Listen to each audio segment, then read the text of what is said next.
WebAssembly is on the verge of a major upgrade. According to the WebAssembly community group, 90% of respondents believe WebAssembly will be crucial for the future of web development. Rumors are circulating about a potential new version of WebAssembly which could bring faster and more secure web development. If confirmed, the new version may enable direct access to hardware resources, reducing overhead and boosting performance. This could mean developers can build complex applications that run smoothly without compromising on security. With a potential new version of WebAssembly, expect significant improvements in areas like gaming, video editing, and scientific simulations.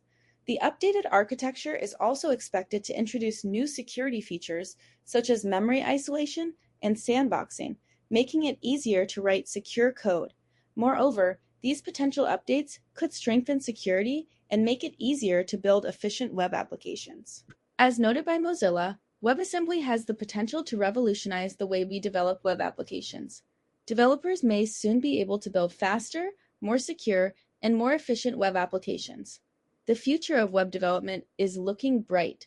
Subscribe for more tech updates and hit the like button if you're excited about the potential of WebAssembly.